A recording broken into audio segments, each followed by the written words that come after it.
Com a palavra, o presidente da República, Luiz Inácio Lula da Silva.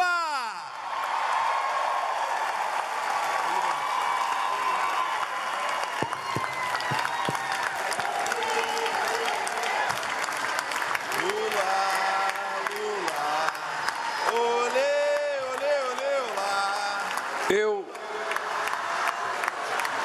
queria pedir desculpas aos companheiros que fazem parte da mesa, que eu não vou utilizar nominata. Segundo, dizer para vocês da alegria de estar comemorando hoje o Dia dos Professores e podendo anunciar alguns benefícios merecidos que há muito tempo vocês deveriam ter. E eu queria que vocês compreendessem que o que nós vivemos na educação no Brasil não é uma coisa, sabe, de graça. Sempre houve nesse país, desde o seu descobrimento, uma política determinada de que o povo não precisava de educação. O povo tinha que trabalhar. Era muito indígena, era muito escravo, então não precisava ter formação. Quem tinha que ter formação eram os donos dos engenhos que usavam os escravos. Presta atenção numa data. Em 1492, o navio de Cristóvão Colombo chegou a Santo Domingo, na República Dominicana. De 1492, a primeira universidade feita em Santo Domingo foi em 1532. Ou seja, 40 anos depois da chegada do navio de Colombo, Santo Domingo já tinha universidade. Cabral chegou no Brasil em 1500. E a primeira universidade feita de verdade nesse país foi em 1920. Enquanto na República Dominicana demorou apenas 40 anos, aqui demorou 420 anos para fazer a primeira universidade. E que foi feita porque o rei da Bélgica vinha ao Brasil. Então era preciso juntar todas as faculdades que a gente tinha pelo Brasil e criar a Universidade Brasil. Ela foi feita muito mais com o objetivo de dar um título de doutor honoris causa ao rei da Bélgica do que por conta do povo brasileiro. Essa é a demonstração do atraso educacional do Brasil. E essa é a demonstração do porquê a gente proporcionalmente tem menos jovens na universidade do que no Chile, do que na Argentina e do que em outros países da América do Sul. Não é de graça, é porque foi uma política determinada. Só para vocês terem ideia, quando houve a Revolução de 30, que Getúlio Vargas chegou ao poder, e São Paulo perdeu a guerra por Getúlio Vargas, o que eles resolveram fazer? Eles resolveram dizer que eles tinham perdido a guerra, mas eles iam governar o Brasil pela inteligência e criar a USP. E foi o que aconteceu no Brasil. Durante muito tempo, a inteligência brasileira era extraída da USP, que é a melhor universidade que nós temos no Brasil e é motivo de orgulho para todos nós. Mas apenas para mostrar para vocês que era quase que proibido ter universidade federal em São Paulo. Porque havia uma decisão política da predominância de uma certa elite brasileira que achava que tinha que ser assim. Só para vocês terem ideia, nós já fizemos mais de 20 universidades federais e mais de 180 campos pelo Brasil afora, para ver se a gente consegue interiorizar o ensino universitário para que uma criança pobre do interior não tenha que ir para a capital para estudar. É a capital que tem que levar a universidade para ele. Essa foi a revolução que aconteceu nesse país. A gente permitir que fosse criada condições de oportunidade para todas as pessoas de todos os lugares do país. É por isso que o Camilo disse aqui, vocês nem prestaram atenção, porque estava todo mundo aerofoca com aumento de salário, sabe? De que nós ainda vamos anunciar este ano uma universidade federal indígena no Brasil e vamos anunciar a Universidade do Esporte no Brasil também, para que a gente possa fazer com que esse país seja soberano, sabe, na terra, no ar, no mar, mas seja soberano na sua educação. E vocês sabem que leva tempo para as coisas acontecer. Leva tempo. Quando nós criamos o pé de meia, é uma decisão política que você tem que tomar, faz ou não faz. Sempre sofrendo a pressão daqueles que acham que o dinheiro tem que ficar guardado para pagar juros. E custou praticamente 10 bilhões de reais para a gente fazer um programa para não deixar 480 mil jovens do ensino médio brasileiro desistirem da escola para ajudar no orçamento familiar, e depois, se a gente não toma essa decisão, a gente vai gastar muito mais, porque certamente muitos jovens desses seriam ganhos pelo narcotráfico, pelo crime organizado, e seria muito mais caro fazer cadeia do que fazer escola. É muito mais caro cuidar de um preso do que cuidar de uma criança na escola. E isso é decisão política que você tem que tomar. Da mesma forma que a decisão política, fazer acordo com prefeitos, fazer acordo com governadores, para que a gente possa ter um compromisso de pelo menos até 2030, a gente ter 80% das crianças alfabetizadas desse país no tempo certo. Porque vocês são professores e sabem, professoras, que se a criança não for alfabetizada até o segundo ano, ela vai acumulando dificuldade. E com a coisa mais grave, é que se uma criança pertence a uma família de uma classe razoavelmente, mesmo classe média baixa, mas tem o pai ou a mãe que sabe alguma coisa, essa criança, quando não aprende na escola, o pai tenta ensinar em casa. E quando a criança tem uma mãe e um pai que não sabe fazer nada, o coitado só analfabeto, aonde que essa criança vai aprender? Então, quando a gente toma essas atitudes, muitas vezes as pessoas falam, o Lula só quer saber de cuidar de pobre, ele só quer saber de cuidar de pobre, eu não quero cuidar de pobre, porque ninguém quer ser pobre, ninguém. Eu não conheço ninguém na face da terra que faz uma escolha, eu quero ser pobre, eu quero passar fome, eu quero ser analfabeto, eu quero comer mal, ninguém faz isso. Quem causa essa situação é um sistema econômico e político que não foi criado por nós e que a gente é vítima deles durante séculos, mas foi assim a vida inteira. É só ver os filmes antigos das monarquias, o rei lá na vida de Nababo com a rainha, com todo mundo lá na festa, e o povo trabalhando para pagar, levar comida para eles, imposto. Sempre foi assim. Então o que nós precisamos saber é o seguinte: ou nós tomamos decisão política de fazer as coisas acontecer corretamente, ou nós não iremos melhorar o mundo. O ano que vem vai ter eleição, e a gente vai ter que dizer que tipo de Brasil que a gente quer. E o tipo de Brasil vai ser decidido por vocês, não é por mim, é por vocês. É vocês que vão ter que saber qual é o senador que vocês vão eleger, qual é o deputado federal, qual é o deputado estadual que vocês vão eleger.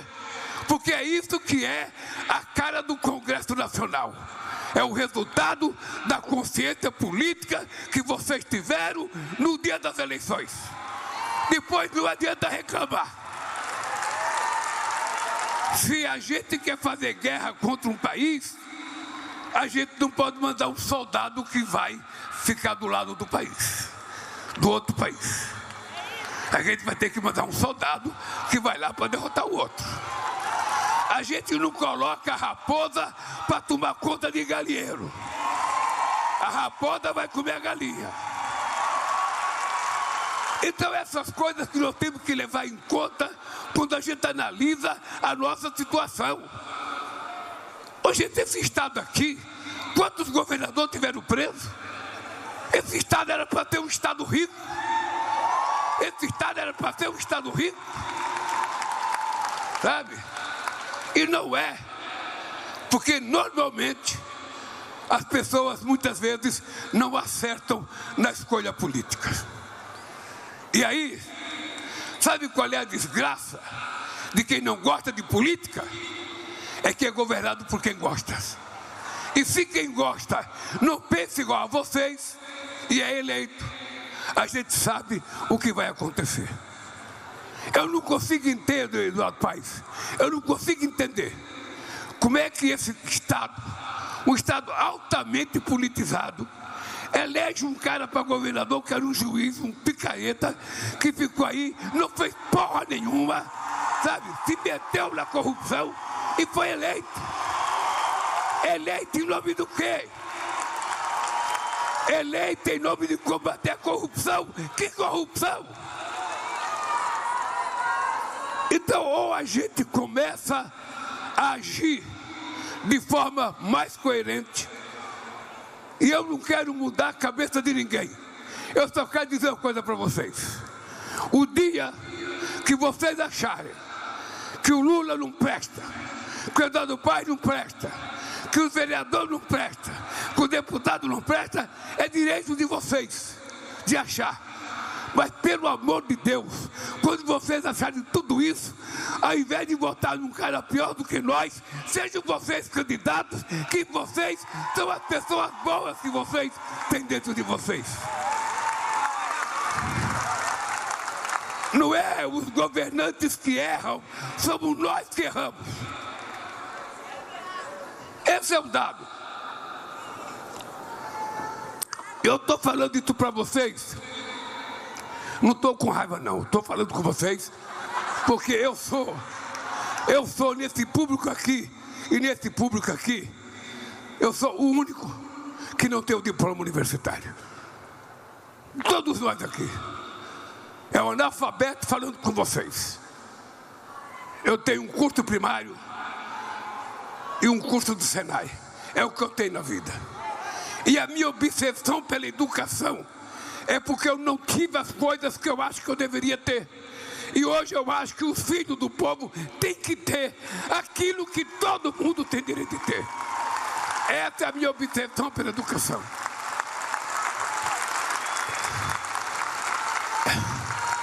É por isso que eu sou doente pela educação.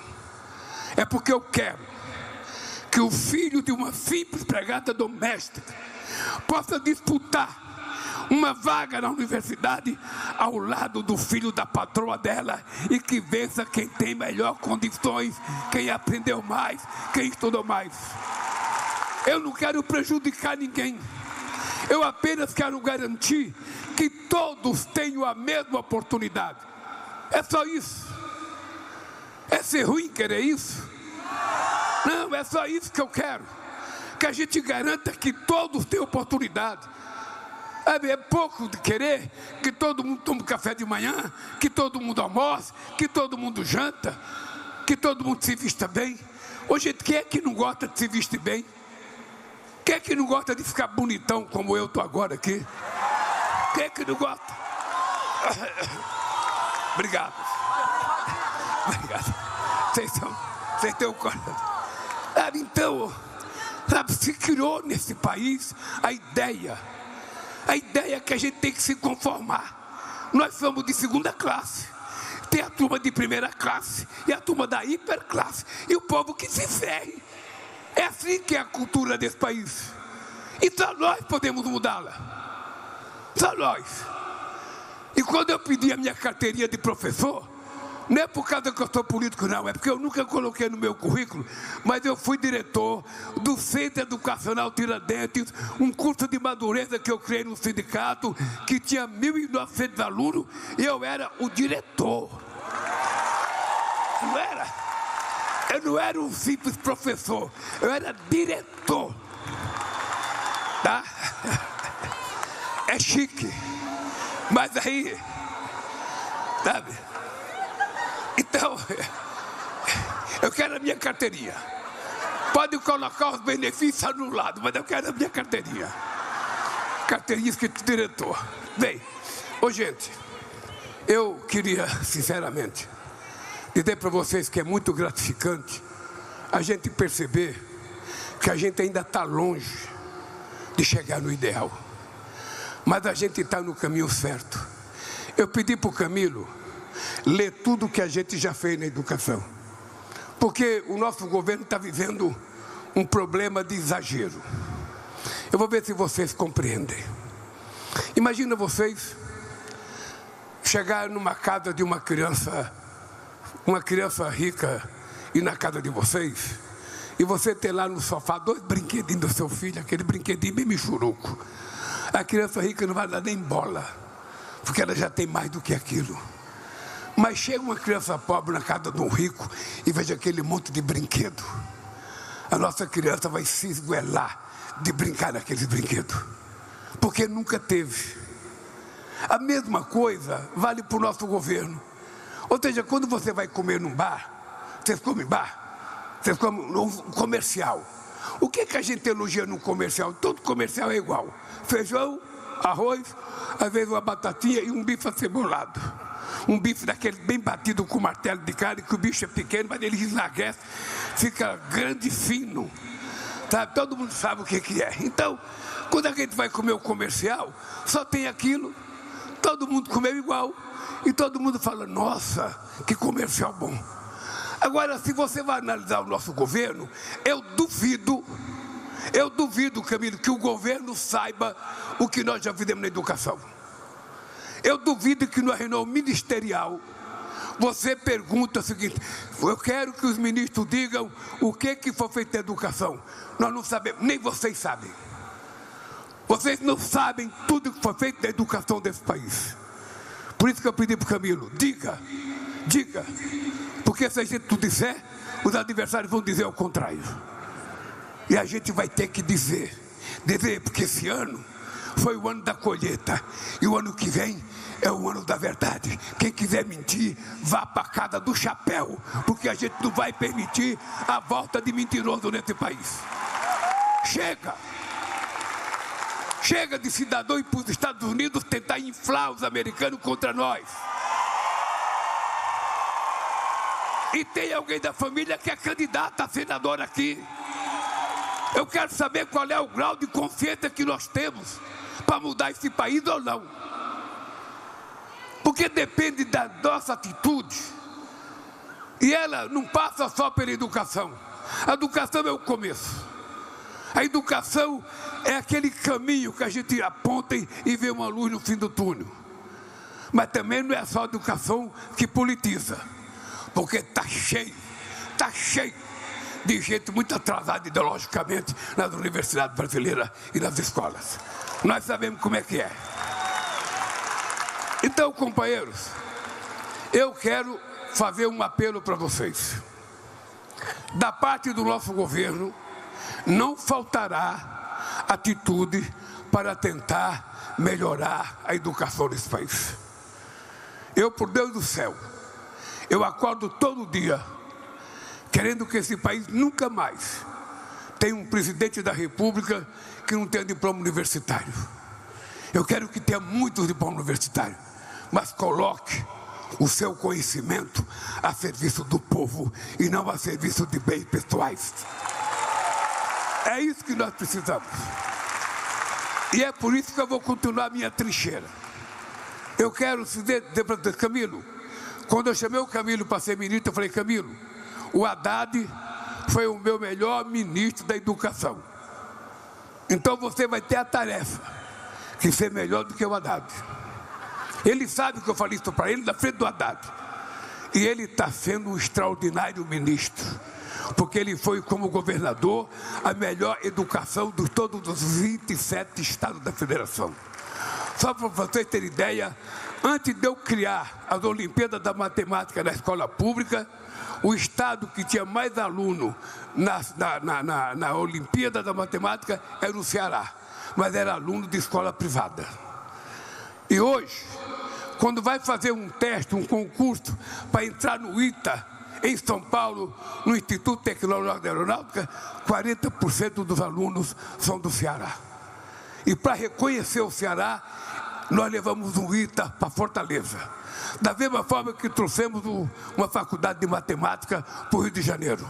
Porque nós precisamos formar mais engenheiro, mais matemática, mais especialista em inteligência digital, porque esse país não pode continuar sendo exportador de soja e de milho. Nós temos que exportar inteligência, conhecimento, tecnologia, e isso a gente aprende na escola. Então, companheiros e companheiras, eu vou terminar dizendo para vocês o seguinte: olha, eu vou fazer 80 anos de idade dia 27 de outubro. Quem quiser me dar presente, o correio está pronto para entregar. Mas, no dia que eu fui telefonar para o Trump, eu estava completando 80 anos dia 6 de outubro. Porque eu nasci num lugar chamado Vargem Comprida, que hoje é Caetés. Vargem Comprida era um subdistrito de Garanhuns. E quando eu nasci, meu pai já não estava mais em Garanhuns, porque meu pai engravidou minha mãe, pegou uma prima da minha mãe com 15 anos e foi embora para São Paulo. E largou minha mãe, cuidando de 8 filhos e com o Lulinha na barriga. Mas eu fui batizado, eu não fui batizado, eu fui batizado na igreja, eu não tinha registro naquele tempo. E eu tenho um batistério. E o batistério, a gente demorava muito para ir na igreja batizar, porque a igreja era longe, a cidade era longe. A gente não tinha jumento, não tinha cavalo, não tinha mula, não tinha égua, não tinha carro, não tinha nada. Então a gente só ia para a cidade quando acontecia um milagre. Eu não sei quanto tempo levou para eu ir fazer meu batistério. Eu sei que no meu batistério está escrito 6 de outubro. Então, por lei, eu nasci dia 6 de outubro. Mas a minha mãe, ela nunca aceitou que eu nasci 6 de outubro. Nunca aceitou. Ela falava: você nasceu dia 27 de outubro. E ela tema e tema. Olha, como foi ela que me carregou na barriga. E na hora de me ter esse cabeção aqui, não é fácil. Eu tenho que ter em conta que a minha mãe sabe mais do dia que eu nasci do que quem foi me registrar. Quem é mulher e mãe sabe disso. Então eu comemoro dia 27 de outubro. Mas quando eu fui falar com o Trump, eu não conhecia ele, a gente estava de mal, mas eu não conhecia ele.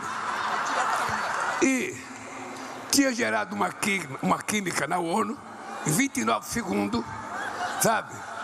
Então, ele me ligou, eu falei: presidente, eu queria estabelecer uma conversa sem liturgia. Eu estou fazendo 80 anos hoje. Você vai fazer 80 anos, dia 14 de junho, porque eu tinha pesquisado. Dia 14 de junho, significa que eu sou 8 meses mais velho do que você. Então vamos nos tratar de você, sem liturgia. E aí comecei a falar o que eu achava que deveria ter falado. Então, sabe, não pintou química, pintou uma indústria petroquímica. Tá? Amanhã nós vamos ter a conversa de negociação.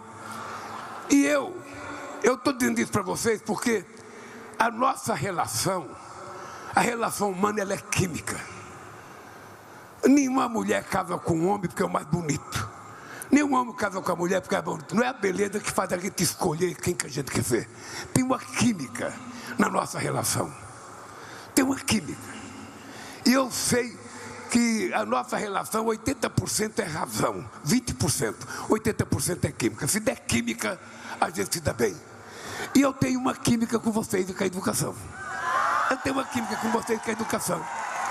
E por isso, vocês têm que tirar proveito que eu sou presidente da República e pedir mais coisas. Pedir mais, nem tudo a gente vai poder atender. Mas se vocês não pedirem, a gente pensa que vocês estão contentes. Peçam. Peçam, ou seja, não tem Porque vocês tiveram uma experiência agora, vocês tiveram 4 anos de um governo que vocês não puderam pedir nada, e ele tirou muita coisa. Então de nós vocês peçam, reivindiquem. A gente vai aprendendo e a gente vai atendendo. Então, companheiras e companheiros, eu vou terminar dizendo para vocês. Esse jovem de 80 anos que está aqui tem energia de 30. Pense. Quem tiver dúvida, pergunta para a Jorginha, que não está aqui porque está me representando na FAO lá em Roma. Mas é o seguinte, eu digo sempre, eu queria dizer esse recado para vocês. Os anos, a gente não consegue evitar que eles passem. Afinal de contas, esse planeta é redondo, ele tem um eixo, ele fica virando, e o tempo vai passando. Mas se a gente tiver uma causa, os anos passam, mas a nossa cabeça fica intacta. A gente não fica velho. Então eu tenho uma causa. E essa causa é que me faz agir como se eu fosse muito mais novo do que eu. Esse pessoal que trabalha comigo aqui, todo o pessoal não aguenta um dia de trabalho comigo. E o Lulinha está inteiro. Porque eu quero provar ao mundo, que a gente pode consertar o país. Esse país merece uma chance. Esse país nunca teve uma chance. Veja, nós acabamos com a fome em 2014. Eu voltei a ser presidente em 2023. Tinha 33 milhões de pessoas passando fome outra vez. Nós em 2 anos e meio acabamos com a fome outra vez. Sabe, mas é preciso que a gente tenha continuidade, sabe, nas políticas públicas, perenidade, para que ela nunca acabe, ela não pode voltar para trás. Não tem que ser política de governo, tem que ser política de Estado. Ninguém pode mexer nas políticas que tem sucesso nesse país. Então vocês têm que ajudar. Vocês têm que ajudar a construir esse país, é meu. Eu posso ir embora amanhã, mas vocês vão continuar, o povo vai continuar.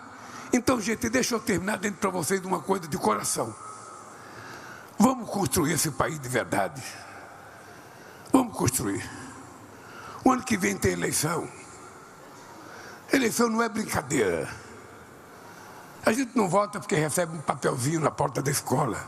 É preciso pesquisar quem são as pessoas, quem tem compromisso com a gente, quem pensa, não igual você, porque ninguém precisa pensar igual a ninguém, mas quem é que tem, sabe, compromisso com as coisas que você acredita que precisa ser feito nesse país.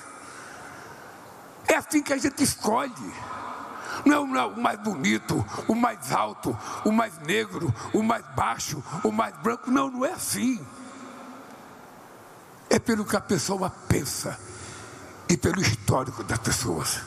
Tem que analisar qual é o compromisso das pessoas. Porque o Hugo é presidente desse congresso, ele sabe que esse congresso nunca teve a qualidade de baixo nível como tem agora. Aquela extrema direita que se elegeu na eleição passada é que existe de pior. Sabe, a gente não pode ter um presidente, sabe, que nega que existiu o Covid, que nega a vacina, sabe, que distribui remédio para as pessoas tomar que não vale nada, que tem um médico da saúde que não entendia porra nenhuma de saúde, sabe, e a gente precisa se manifestar. Por isso eu quero dar parabéns ao Rio de Janeiro pela manifestação que vocês fizeram em defesa da decência política deste país.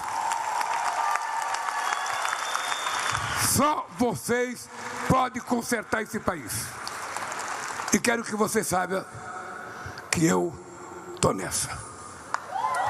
Eu vou tentar lutar até o fim da minha vida, porque eu quero que o meu neto, o neto de vocês, o bisneto de vocês, tenham aquilo que eles têm direito. Quem é pai, quem é mãe sabe que a gente não deseja riqueza para o filho.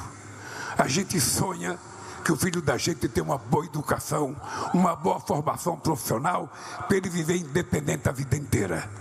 E é isso que eu quero para esse país. Soberania significa qualidade de vida do nosso povo. Significa direito de andar de cabeça erguida. E isso nós vamos fazer. Por isso, companheiros, se vocês puderem, vão a Belém ver a COP. Eu vou começar uma campanha, Eduardo. Eu vou começar a campanha. Os meninos ricos aqui do Rio de Janeiro adoram viajar para Disney. Querem ir para Disney, querem ir para Disney. Sabe? Então é o seguinte, então vamos fazer agora, vamos começar a trabalhar, sabe? Visita das escolas do sul do país na Amazônia. As pessoas precisam conhecer a Amazônia. Não adianta o menino ficar na escola, não, porque eu não quero que mexa na Amazônia, eu não quero que faça na Amazônia, eu não quero. E nunca foi lá, porra. Passa por cima e vai para Disney. Não, passe lá na Amazônia. Toma uma mordida de carapanã para ver como é bom. Vai conhecer a Caatinga, vai conhecer os biomas brasileiros, mas não é ele que vai tomar iniciativa, somos nós. Os professores, Camilo, dentro da sala de aula, precisam incentivar a fazer turismo para conhecer o Brasil, para conhecer a nossa terra, a nossa riqueza. Tem negar, eu vou para a Europa para ver o museu e nunca visitou o Museu Nacional aqui. É frescura intelectual. Frescura. Tem gente que gasta dinheiro o ano inteiro, guarda para fazer uma viagem, para ver o museu. E aqui no Brasil tem o Museu do Ipiranga, lá encostado no meu escritório, o Museu de Branco, o Museu Belíssimo, ninguém vai lá. Ninguém vai lá. Então é o seguinte, nós temos que fazer uma inversão de prioridade. Fazer turismo para conhecer as coisas desse país, para conhecer o que é o Brasil de feito de verdade. Sabe? Se vocês não fizerem dentro dessa... Aliás, eu tenho obrigado com o Camilo, eu vou terminar dentro dessa hora. Eu tenho obrigado com o Camilo para a gente colocar no currículo escolar a questão do clima. Sabe? A criança... Se a gente educar a criança, e essa criança tiver noção do que é, sabe, a questão que está acontecendo no nosso planeta, a questão da coleta de lixo, a questão do desmatamento, a questão de jogar veneno na nossa agricultura. Se ele tiver consciência, ele vai chegar em casa e vai ajudar o pai e a mãe a ser menos ignorante na questão do clima. Porque tem gente que não acredita que está acontecendo nada. Então eu falei para o Camilo, vamos colocar um currículo escolar. Tudo bem que a professora diga que Cabral descobriu o Brasil em 28 de abril de 1500. Continua dizendo. Mas coloca lá meio minuto de clima. Como é que ensina a coletar lixo dentro de casa? Como é que faz a separação do lixo dentro de casa? Porque vocês já foram numa usina que as prefeituras criam de coletar lixo? O povo é sujo pra cacete, o povo que joga lixo. O povo não tem critério. Aquelas mulheres ficam coletando lixo, eu já fui muitas vezes. É uma tranqueira, não tem separação dentro de casa. E cada um de nós tem que aprender que o lixo que a gente faz é a gente que tem que cuidar. Não é os outros, é a gente. Tem cara que se dá o luxo de tomar cerveja, abrir a geladeira do carro, jogar a latinha fora, achando que tem um escravo que vai catar para ele. Me ajude, gente. Me ajude, pelo amor de Deus. Vamos ensinar as crianças a tratar a questão do clima com a respeitabilidade e a necessidade que merece. Um beijo no coração e bom dia dos professores e das professoras.